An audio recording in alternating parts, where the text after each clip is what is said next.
Hello, everyone. Welcome back to the Entrepreneur Hour. My name is Miguel Sanchez. I'm your host. And today I have a special guest, Jose Martinez of Pixel Graphics. And what we're going to be talking about is something that me and Jose have been many years on the front lines of small business. But now in 2020, what are some tips that could help a small business out? And that's what me and Jose are going to talk about. So if you have any questions, definitely ask at any point. But we're going to start out the way I normally start out my show when I interview someone. Oh, George, you know George Torres? He's checking in on us. What up, George? Me and George had a little road trip to Miami one time. Oh, you did? Oh, all right. Nice. So what I like to do is I like to start out talking about how we met, right? So I met you through contact that we both know. I think he was working for you at the time, yep. Carlos Macias. I know I always say his name wrong, but me and him, we worked together in many different places. So I came to meet with you about a virtual augmented reality project. I forgot, and we just stayed cool and kept in touch. Those best road trips, he said. The best guys road trip I ever hosted included Jose. So tell the audience about yourself. What do you do? Carlos, a good dude. Yes. That's my guy. So tell the audience about yourself. I like to say that your superhero origin story. How'd you get to where you are now from start? Like what made you in the beginning as a kid, and then how'd you become an entrepreneur? Because I always like to have that story.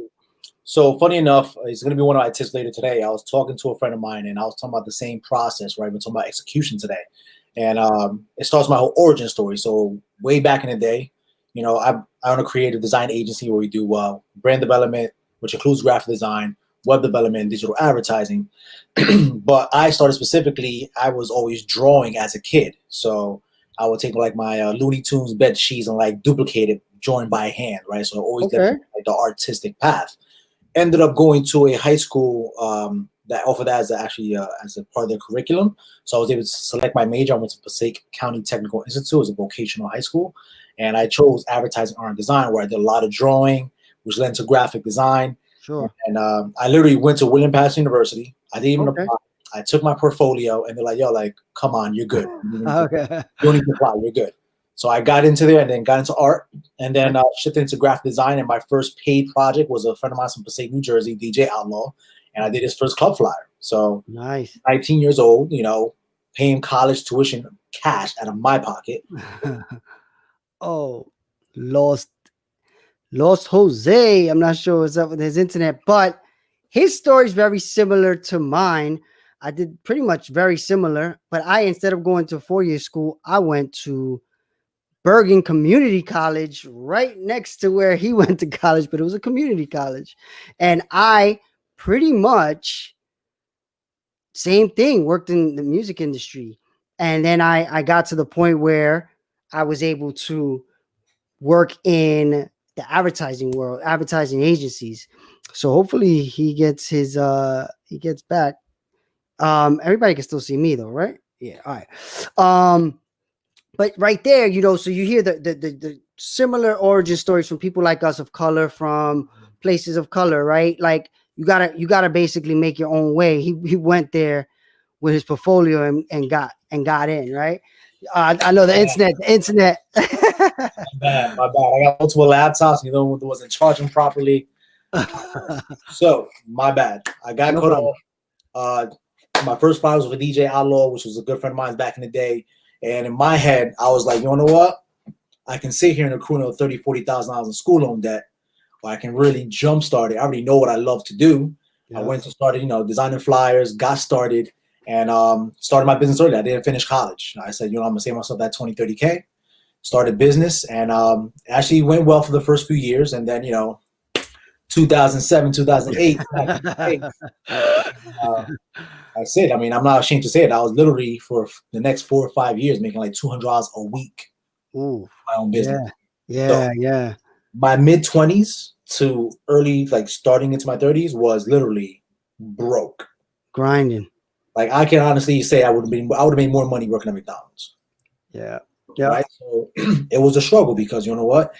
Before I made any advancement, I had to invest back into the business. I had to get enough money, Oh, right? I had for to sure. pay that taxes, Hey, tax fun times. very real, right? So I never got a chance to really like pay myself well. It wasn't until I was like probably 30, 31, but I started actually like putting a decent salary in my pocket and actually started like venturing and traveling and doing other things. How long would you say that was from the start of the business? So you say you were about 20, so about 10 years, right? It was 10 years. Yeah, I started when I was 21. So this is what I always keep saying this. It takes 10 years. It takes 10 years. So start as soon as possible because it takes 10 years. And then you're gonna hit a skid like Jose did. I hit the same skid. Definitely always economies go down. So right now we're hitting something that people like us have experience with. It's the second time in 13 years that we're dealing with a recession in the nation where you're not in complete control. Yeah. And this is my third one. My third one. My first one was in 2001. I'm a little older than you. So when I was 20, that was in the 2001, Um, recession was in place. So that was great experience back then. And then I had the experience for 2008. And that's when I started my company too. Right after that. So all right. So now you're working, you fixed it. Pixel Graphics does what? Tell the audience what you guys do. So we are a creative design agency where we primarily help businesses grow from start to finish. Where we help you develop your brand, number one, with logo development, brand development, and then after that, we develop your marketing materials and onto your digital life, where we design your website, whether it's e-commerce or even as low as a one-page website for your business or service. And then we help you grow your business with digital advertising, whether it's pay-per-click, SEO, or social media advertising, which is hot now. And now actually really going more all in on the digital advertising front and content development with video production with some of our partners to really help businesses like get online and grow. Yeah, because right now, if you are in small business, in business anywhere, really you have to master this online digital game. There's really no other game in town. Like people can't be outside, or they can now, but they probably won't as much. So you want to make sure you're taking advantage of this like digital opportunity and even doing stuff like this. Like me and Jose also, you do your own content series, Yeah, right? So this is another way of mastering this digital world. So tell them about what your show and your content. What are you doing? well, I'm gonna just touch a quick point on what we discussed before. Like one analogy I always get to my clients is I had the experience of working with clients back when everybody was doing club flyers, everybody doing 4x6 flyers. You couldn't go down any major street where I was seeing like flyers on cars, right? And I know the cost of that in my head, where I know the potential reach. So for instance, people were paying $350 for 5,000 flyers, and that $350 now you could reach 25,000 people, right? And Everywhere, and anywhere. Yeah. and actually track that traffic. Like that's how the world has shifted. You really now as a small business have the same exact skill, have the same exact opportunity to advertise like the big boys. You own a restaurant, you can compete with Applebee's in your area. Yep. Like you own a hardware store, you can compete with Lowe's. Like you got the opportunity now at your fingertips and control the budget and actually do it on a shoestring budget, still be effective. And that's the thing, right? With small businesses, they feel like that it's a little bit out of their range, right? Out of their reach. It's education. Yeah, and there's an education process that people like you and me have to do to let people know, look, there's no other game in town. You got to try this. You have to, so you might as well dip your toe in because this is the future, right? And the thing is, like, at the end of the day, what are you going to do? You're going to revert back to like 2005 and, go back to printing flyers and having a budget for $3,000 and just print out a bunch of brochures and you're done? Like, no, $3,000, you can do pay-per-click, SEO, and digital advertising and actually get 50,000 people back to your website. Yep, exactly.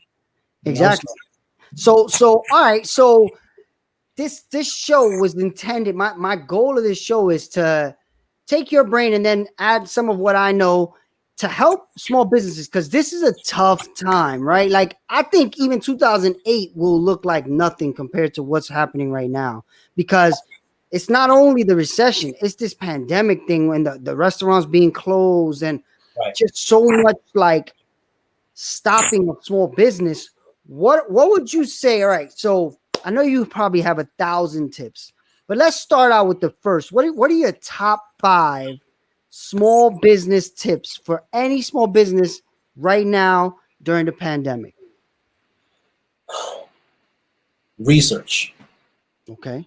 Research in the sense that now you have to invest money in marketing. Like there's no other choice. Like at the end of the day, it's either you invest in marketing or you just go out of business. Because at the end of the day, That's true. right? Because at the end of the day, it's, are people going to see your business? Are you able to push your promotions or not? And the thing is, I would say do your research, because if you don't do your research, you don't know what you're talking about, you're going to get got and you're going to spend money, whether you do it yourself or you pay somebody else, and not have the best knowledge and be the most effective with your dollars that you actually might not even have at the current moment if your industry's hurting. So when you say, what you're saying is start, like I've done this myself. Of course, I can get people, I do digital stuff too. In the beginning, I started running ads myself just to understand what I can talk to someone else about. And that's what I did in general for all the technologies. But for advertising specifically, especially this new era of it, you want to make sure you understand, because there's a lot of snake oil salesmen out here with this stuff too. Yeah. You want to know the lingo, you want to know what the terminology, you want to know what your conversion is per customer, right? Exactly. And you just know what top line the information, because like for instance, I have a client now that we actually just onboarded. We're actually in the middle of starting his campaign, and he was running his own ads for like 3 months. He was like, yo, like I know it, like I took it as far as I could go, but now since I'm going to help him take over, the conversation is just that much better, right? Yeah. He understands. He knows what he was missing. He knows what he went wrong, and he knows what we're going to do and what we're responsible for. Whereas a client that doesn't have a clue, he might not understand it fully, and he might safeguard that marketing budget a little bit more because he's very apprehensive because he doesn't know. Yep. More risk averse because it's so new. But once you understand and you see the gauges, how they work, but you realize there's just knowledge that you're never going to have because you don't do this every day. Right. That's a good place to start the handoff of a person like a Jose, right? Like, Well, the reason I say it is not just for my benefit, so I can actually have a better conversation with you.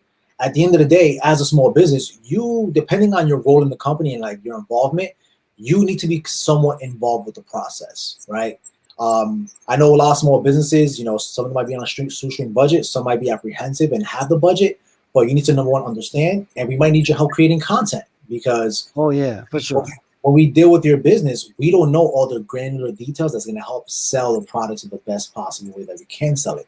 So you need to be part of the process, providing content, how to sell, how to pitch your product, and the attributes of it or the benefits of it. Like all those details come to play. So knowing your product and knowing the process helps us actually have a more successful campaign. Yeah, 100%. And any client. So as a small business owner, understanding that marketing and advertising is the lifeblood currently, because sales is tougher to do right now. You can't walk into somebody's shop, shake somebody's hand, and make a deal happen. Digital advertising is the future. You have to spend some time familiarizing yourself. There's a bunch of videos everywhere. You can definitely do it. It's not rocket science, but in a way it is at the same time. It's a weird thing where it's kind of like, whoa, when you see the true power of it and you're like, oh my God, you could literally spend $1 million a second if you wanted to, right.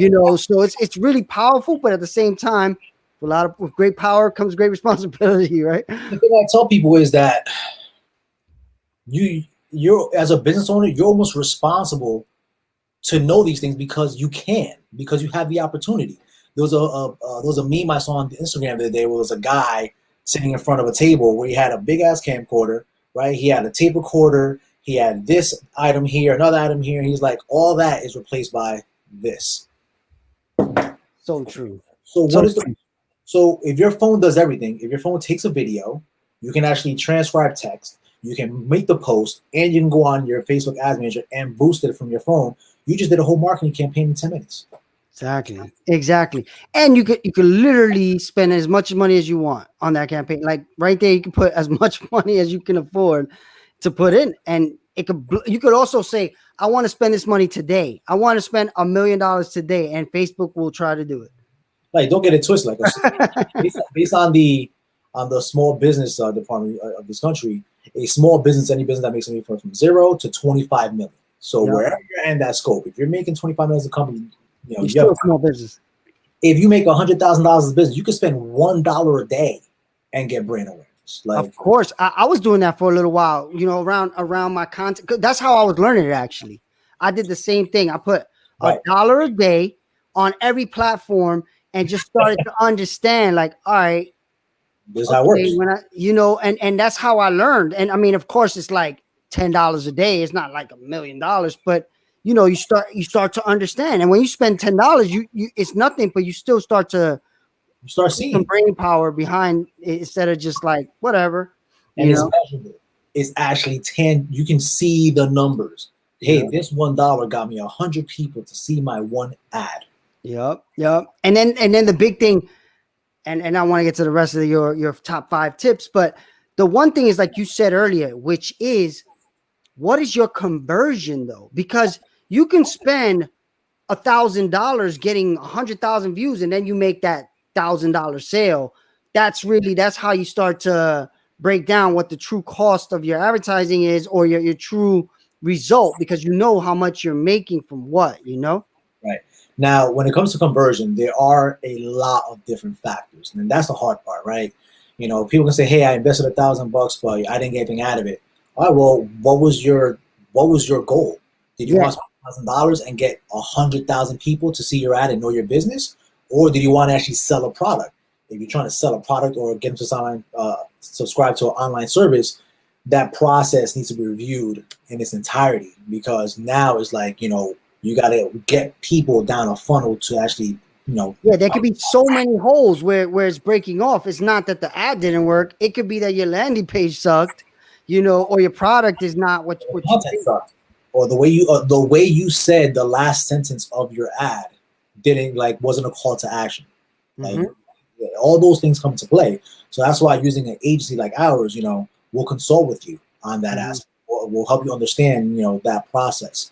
And to be honest with you, it takes a lot of research. Sometimes it takes a big budget if you're trying to sell a big product. If you're trying to sell a $500 course or $1,000 course, you can't spend 25 to 100 bucks and be like, oh, Yeah, yeah. I remember talking very, very early on with people that did this to understand it, to sell it the same way with you as you do. And it was a guy selling dentist chairs, right? And dentist chairs cost like $18,000 or some crazy number like that. And he was saying, look, I got to spend $12,000 to sell an $18,000 chair. And I'm like, but it makes money, right? It's making money. spend 12, you get back 36. Yeah, exactly, exactly. So that's how this works. So all right, Virginia asked a question. She said, "Spend $10 or $1 on what? How do you do that?" It depends on your business and depends on what the goal is. My biggest thing is, you always need at least brand awareness. You at least need people to know who you are. So the lower your budget, the lower your budget is, consider that primarily as brand awareness. Awareness, exactly. So Right. exactly. Right. So basically, think about it as, if you have a small budget of $100, think about it as a flyer. You want everybody to just know who you are, Yep. know where you're located, and that's it. The bigger the budget you have, then we can say, hey, we're gonna do brand awareness, and we're gonna try to sell this specific product or course, and then we can kind of split it and segment it. And Like, and when you do that though, you pretty much run different campaigns, right? One is an awareness campaign, and then one is a conversion campaign.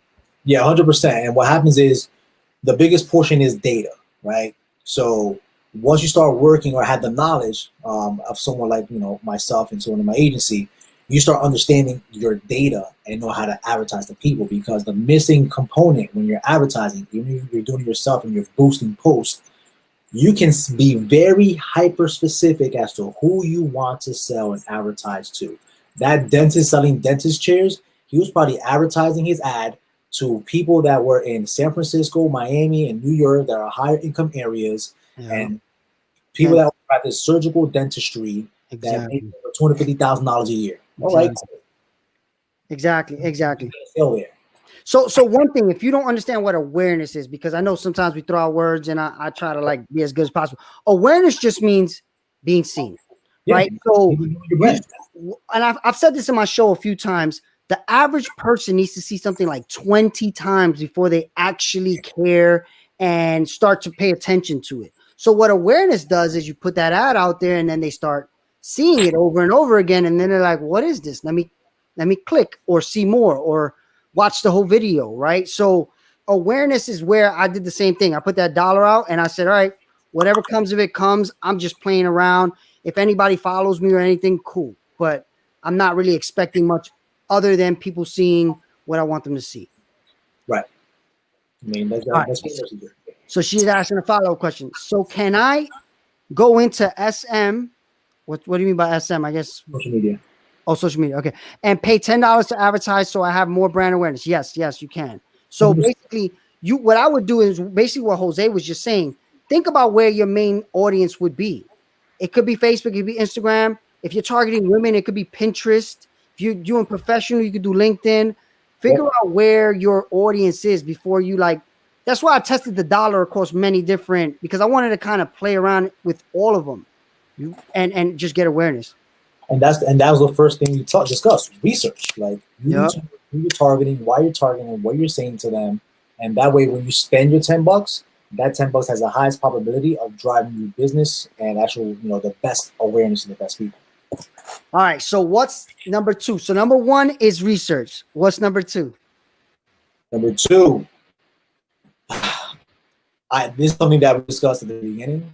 You better be prepared for the long haul. Like, think about your goal and add 10 years to that, right? Because what happens is I've helped a lot of businesses start up. They get their logo, their business card, their branding done, their website. And it's like, within 3 years, I didn't make any money. It was like, well, of course not. You have to determine, all right, year 1, you're still covering losses. Year 2, you're growing. You're adding employees. You're investing more money in marketing. Year 3, you're still hitting that growth. You're probably getting a bigger office. Like, expenses, extrapolate, the bigger you get. So you don't really take that into effect, right? Like, and it also depends on your service. If you're a one-man show that does consulting, well, you have a good probability of making money faster.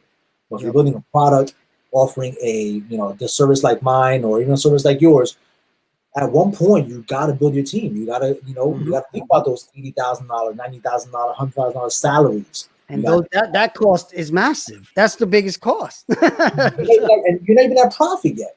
Yep. I always tell people, if you're going to start a business, you got to understand the boss doesn't mean anything, but you get paid last.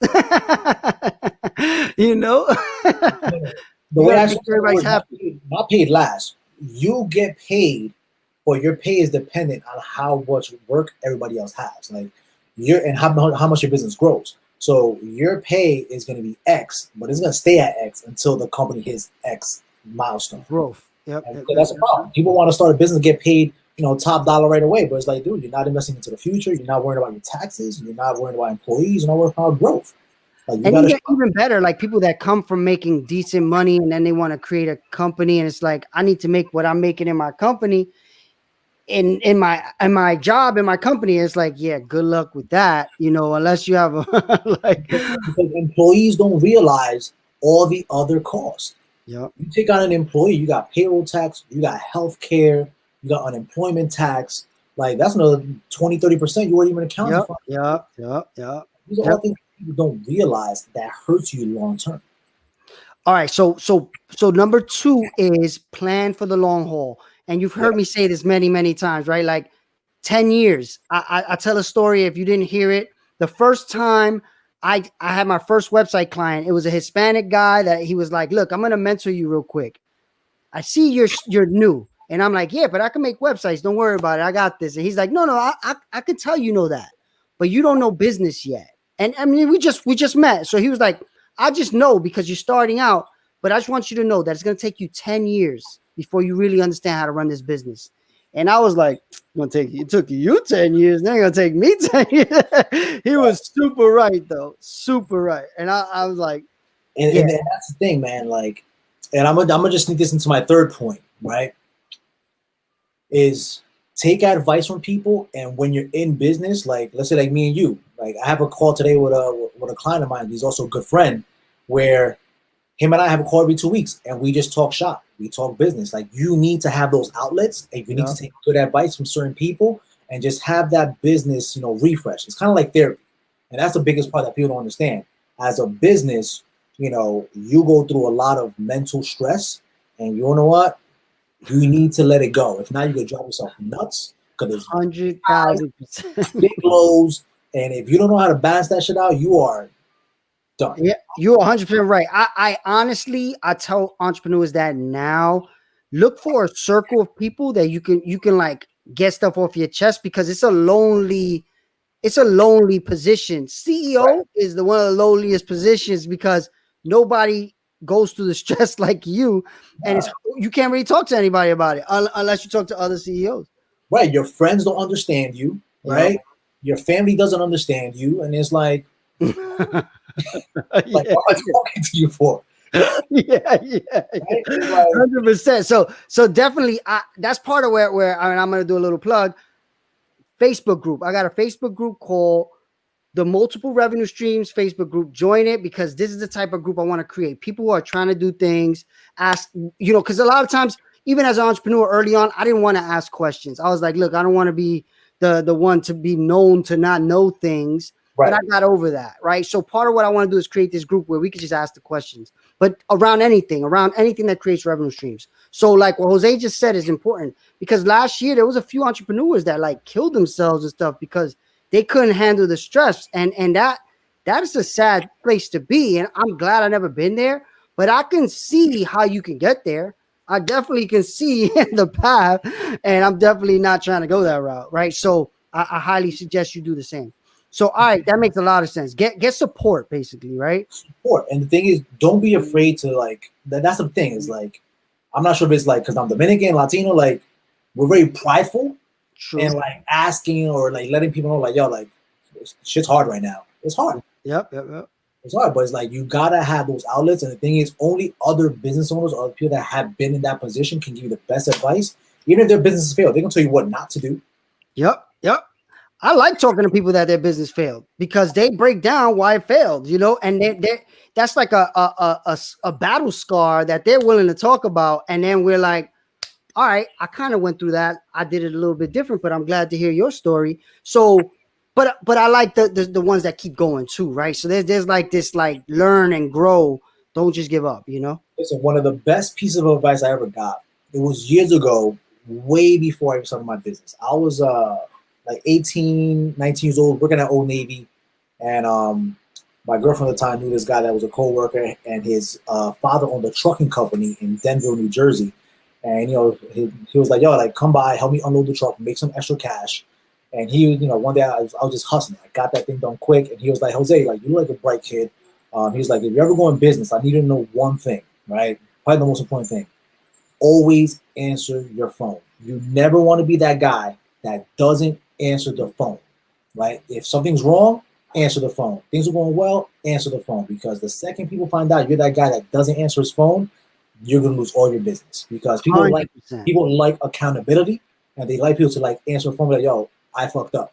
I messed up. 100%. I'll tell you right now that I agree. I've been in businesses where when things were hitting the fan, don't pick up, don't answer the email. And I always felt like, no, this is the time where they realize why they pay us, right? Because we're in business. Shit is always gonna hit the fan. But if you got the right people behind you, that's how you survive it, right? So if you wanna know that the people you're working with are gonna be there while it's the tough time, right? And listen, and I'm not gonna sit here and say that I haven't made that mistake. Yeah, when I was young and started the business, I was shitting my pants. Like, yo, like my world's gonna end right now. And that's what you go through. So it's like, yeah, there were a couple times I did do it, but as I got older, I'm like, nah, man.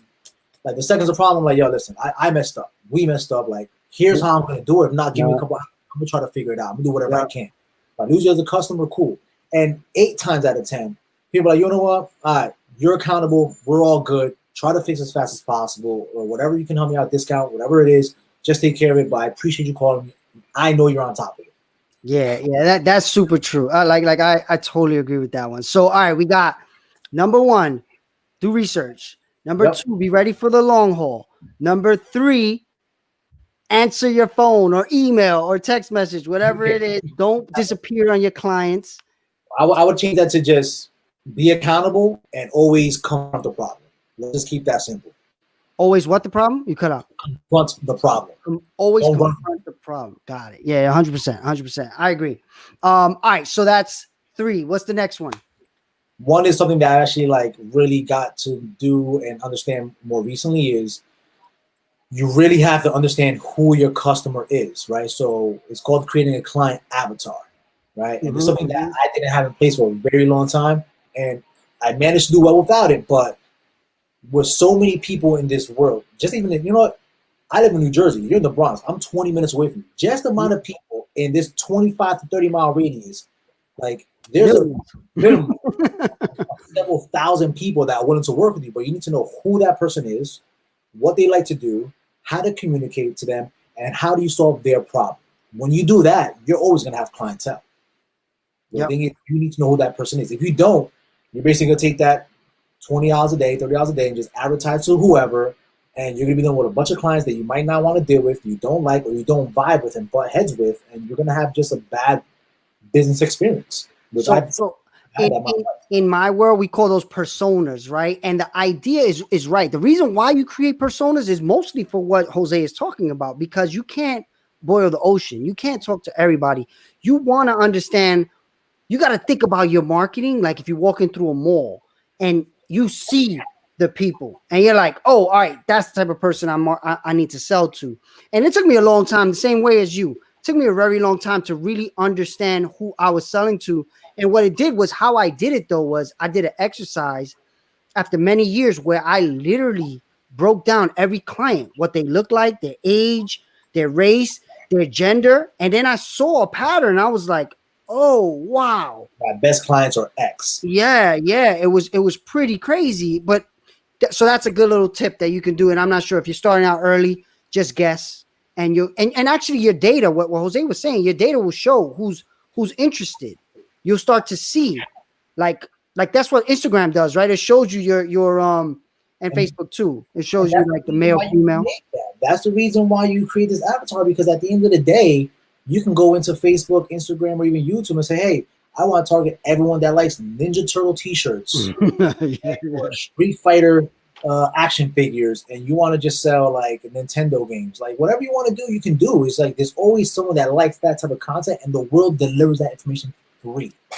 Like yeah. I mean, we're living in one of the best times ever to sell anything, man. Like this, what he's talking about, you literally could target people like never before, and in a way that's so specific. And you see it now more than ever. Like sometimes you talk about something, and then you see an ad right there for it, and it's like that's some creepy stuff. Yeah. So, sometimes I don't even say it. I'm thinking about it and I see something. I'm like, whoa, how the hell they do that?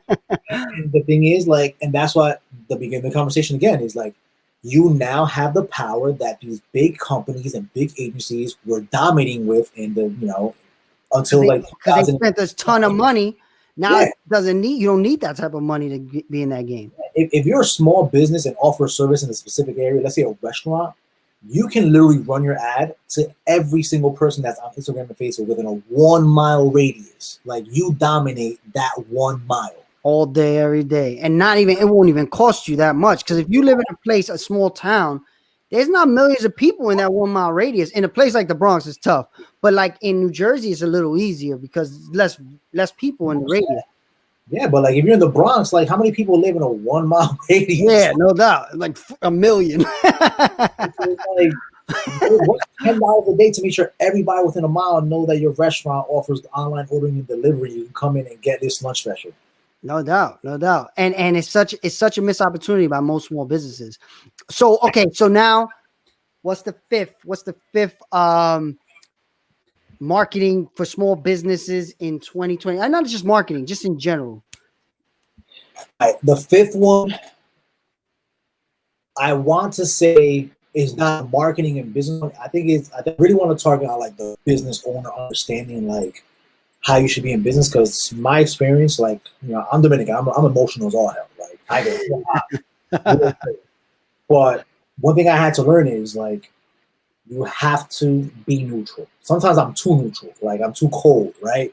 Like sometimes I don't celebrate my victories. I'm like, all right, good, we got it. What's the next? Yeah, 100%. 100%. What happens is, sometimes you're up, sometimes you're down, but it's always going to come around. Like You know, when things are going great, you got to be like, all right, it's going good, but like, don't get too happy because that's when some make mistakes. When things go really, really bad, be like, all right, it sucks, but it's gonna get better. Stay in that middle. Yeah. 100%. That's so true.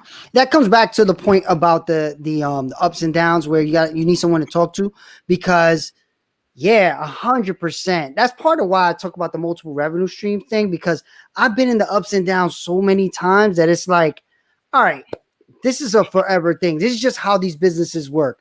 How can I make sure? Because I've been able to time the ups and downs now. I've been around so long. Ups and downs happen daily. Like you'll close a big ass deal in the morning, and by afternoon, like, yo, this fucking project, like some coding issue happened. Now you gotta spend 10 hours fixing it. It's like, yo, like I hate it. It happens daily. True. That's true.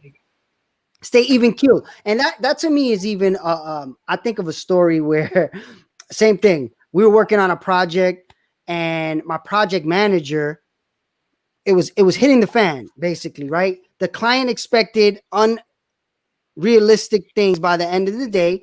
And I'm like, don't worry, we got this. And he's like, how are you so calm? I would be crying in the corner right now. They're threatening to sue you. I'm like, nobody's getting sued. We're going to have it by the end of the day. He's like, but the developer is telling us this, and that. I'm like, the developer's going to make it. And in my head, I'm like, what happened if none of this? But I'm like, it's cool. Trust me, we got this. In my head, I'm like, oh my God. But we made it, right? Because I feel like my role as the CEO is to make sure everybody's calm. Because if everybody's freaking out, nothing's going to happen. If it's more like, no, all right, Miguel thinks we could do it, we could do it. And then it's like, all right, you do it. But if you're freaking out, they're going to freak out. It's like the captain of a ship. The captain of the ship crying, going berserk, be like, yo, like, we're going to die. But the captain, no matter what, is like, guys, we're good. We're going to take care of it. There's a hole in the left side. We're going to have welders down there in 2 minutes. We're going to pump that water out. We're good. That's the thing. It's like, when the house is on fire, you got to be the guy like, yo, like, we're good. Yeah. We'll survive. 100%. So I like that. I like those five. So if anybody got any other questions, please. I talk a lot. Yeah, definitely ask. So I know we got a few people all over watching. So all right, pandemic specific now. You are a restaurant, a business that has been really hit hard by the pandemic. What type of advice do you give these types of small businesses? Throw out your old game plan and create a brand new one.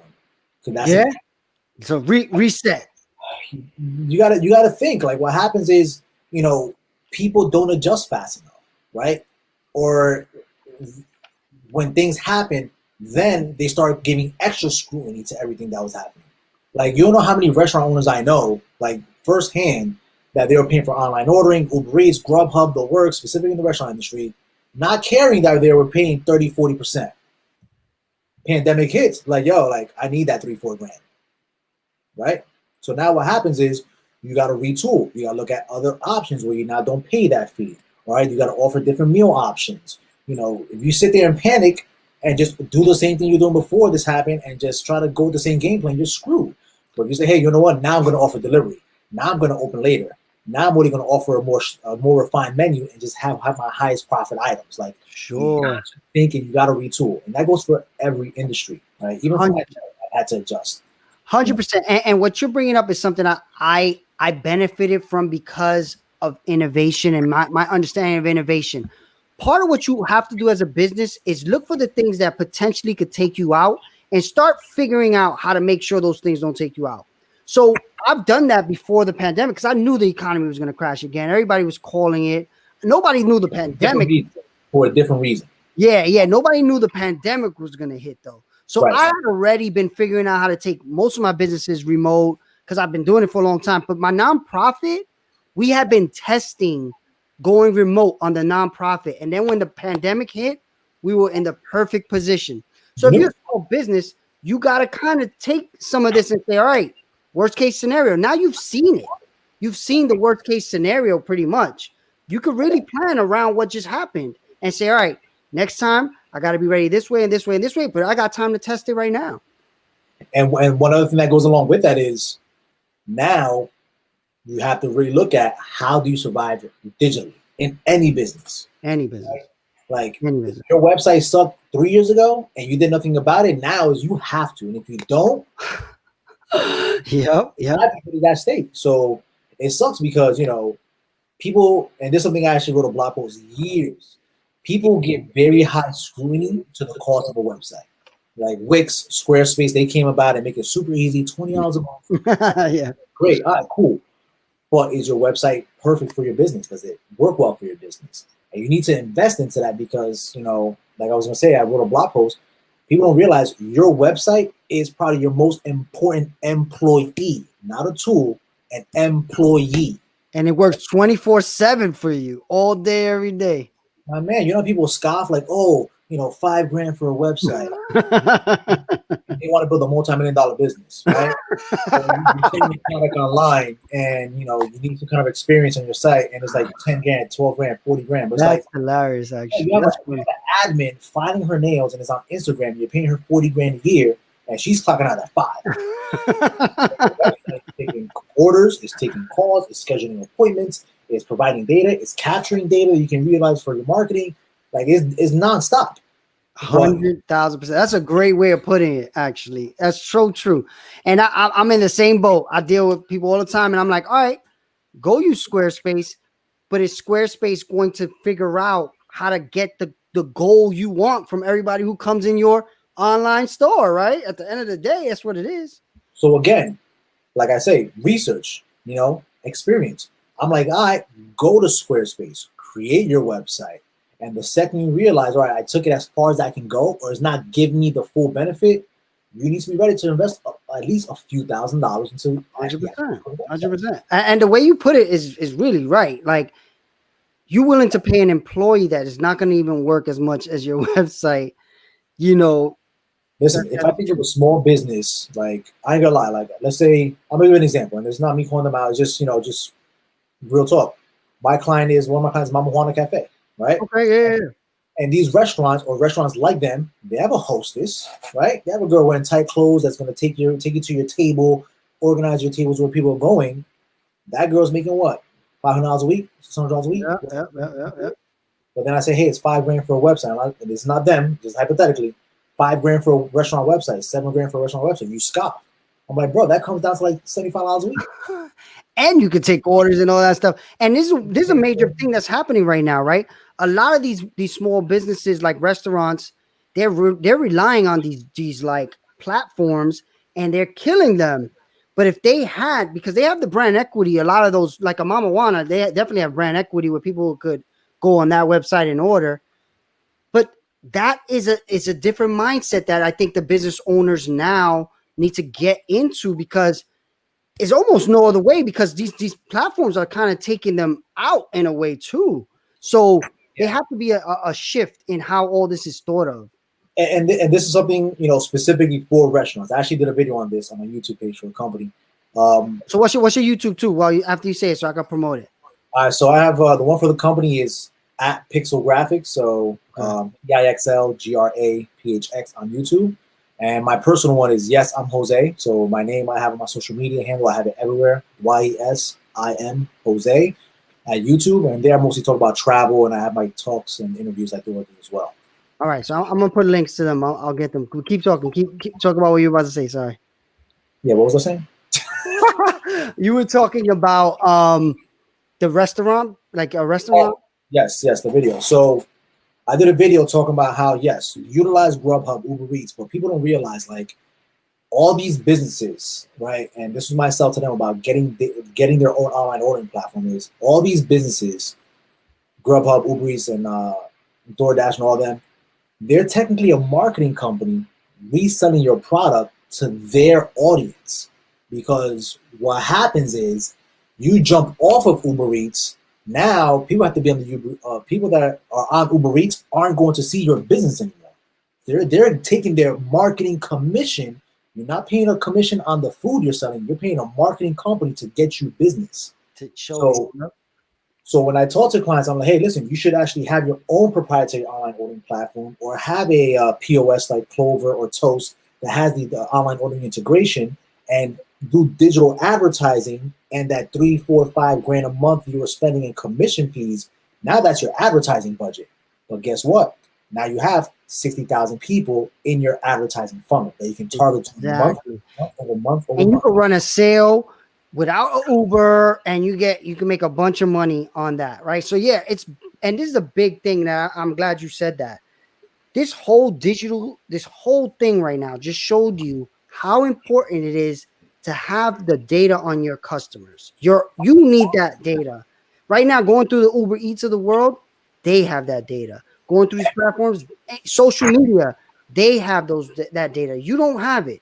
So that's where your website and capturing that data and owning it, that's the lifeblood of your business. So you need to kind of make sure that you're taking that in. And another way of growing your advertising base is take that data in, and you know who's coming to your site, so you advertise more to them, Right, and exactly what you and I are doing right now is creating video content. Like, people don't realize you can take your video, put it on your Instagram, put it on your Facebook business page, and then you can tell Facebook, hey, I want to run an ad to everyone that has seen 50% of my videos or 95% of my videos, and just advertise to those specific people that are highly engaged in your content. Yep. It's super. Right? This target game is so crazy. It's so One crazy. One that I tell clients all the time, no matter what industry you're in, how many emails do you have? Oh, I have 3,000 emails just sitting there. Okay. Those 3,000 emails, you can drop them into Facebook and Instagram, and you can target people Audience. specifically logged into those platforms. Yep. So that is super crazy. It's called Facebook audience, I think, right? Where you put the people in, and Facebook checks what they've liked, and it makes an audience that mimics that same. It's so crazy. That's crazy. So I want to do a call out. Somebody in the audience, Virginia, she has a Facebook group for Latina women, Black and Latina women. Waiting for her to give me the link so you can join it. If anybody's interested, reach out to Virginia Lynn Gardner, another entrepreneur. She's been hitting me up, watching the show. Thank you so much for watching the show. She also supported me on Twitch. Thank you. So yeah, I think this is a good time. I think I look at it and I say, all right, it's messed up, but it's also the reset I think most small business owners needed, but forced. Now they definitely understand this technology thing is not like you know what, I can deal with it maybe. No, this is lifeblood stuff. If you don't deal with it, stuff like this is gonna take you out. Yeah, and the thing is, like, people think, oh, if my business is doing bad, like, I don't need to pay attention to it. Like, if my business is doing good, no, like, whether your business is doing really, really bad right now or really, really good, you should all be paying attention. Like, I know, construction industry making mad money, mortgage, real estate. All right, well, all those people giving you their data, hold on to it, retain it, and then start doing branding awareness, put content. Like, what we do for for Pixel Graphics specifically, all this video content I'm creating more blog posts and more content. Everyone that lands on any one of our social platforms, you're going to see literally 10 different pieces of content that I've been talking about for the past 6 months, just so that you see me 24/7. So yeah, and I'm doing the same thing. This show is that, right? Like, this show has sold more for mass ideation than anything else I've done. And I barely talk about mass ideation, and it's sold me a bunch of stuff for me. So can you put your actual URL in the private chat so I can put it out? Because I was looking for it, but I didn't want to link to the wrong one. Yeah, I got you right now. So basically, at the core of what Jose and me have been talking about for this entrepreneur hour is, if you're a small business right now, really start to educate yourself on this digital opportunity, because it is the future.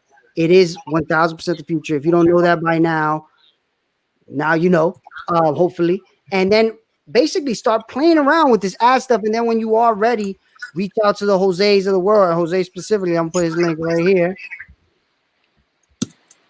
And get it going.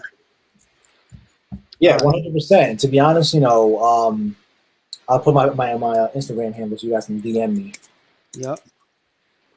So, yeah, I mean, my thing is, even for our company, I love to talk, and I'm always willing to have a 15-minute consultation with anyone for free about their business.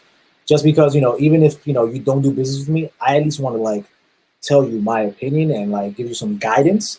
Because at the end of the day, I don't want to see anybody fail. I don't care if you're a piece of shit person. Like, hey, like these are things I recommend you do properly to just get you to the next level or keep you at the level you're at or trying to get better. Because at the end of the day, man, we're all in it to win. And at the end of the day, we're all small businesses. Like, we shouldn't be here cutting each other's throats. We should be here for the advancement of every single body because there's more than a business for everybody. It's just I agree. And so, all right, we got about 10 minutes. I want you to give so my last 10 minutes of value is, let's say that you are a small business right now.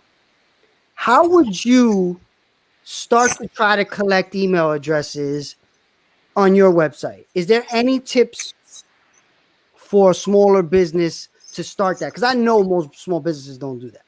And, I don't really have time to help them with that, but I could see someone like you giving them some tips, and then maybe they're coming to you for that.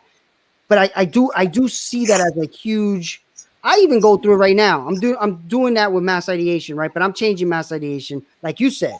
I'm looking at it. And I'm saying, all right, the new frontier is different. I'm changing what I plan to do with it. So I got a whole new plan, right? But for you, with the small businesses, mom and pop, maybe like physical location, like restaurants, how would you start to gather information on your own website? well, if it's specifically email, to be honest, ask. Like, it's that easy. Like, whatever kind of business you're in, most likely people already correspond with you via email. Just drop into the email newsletter system, right?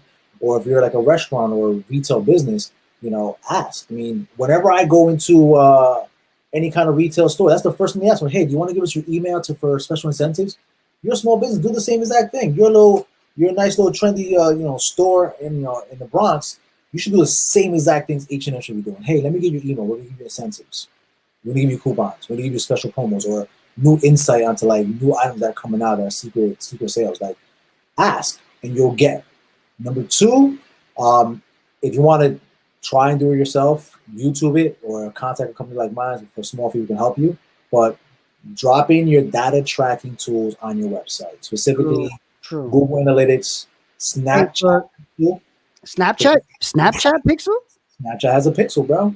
But wait, what? You use Snapchat too? Nice. I haven't even messed with that one yet. I don't use Snapchat, but at the end of the day, if your business is catering to women right, between the age of 21 to 35 or teenagers, drop your pixel on your website and you can advertise to them later on. Just track the data. True. Facebook has one too, for sure. Definitely. Facebook encounters Facebook and Instagram simultaneously. So yeah. But just if you do nothing with it for 6 months, it's still worth doing. Yeah.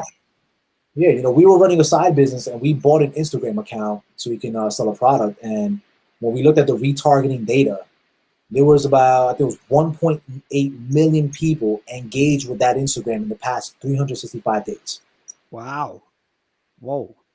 Right. That's pretty crazy. And the thing is, people don't realize that. So people are doing a good job putting out content, being on social media every single day for their business, like doing all that stuff, doing all that work, but you're not getting the fruits and the benefits from it because you're not tracking the data.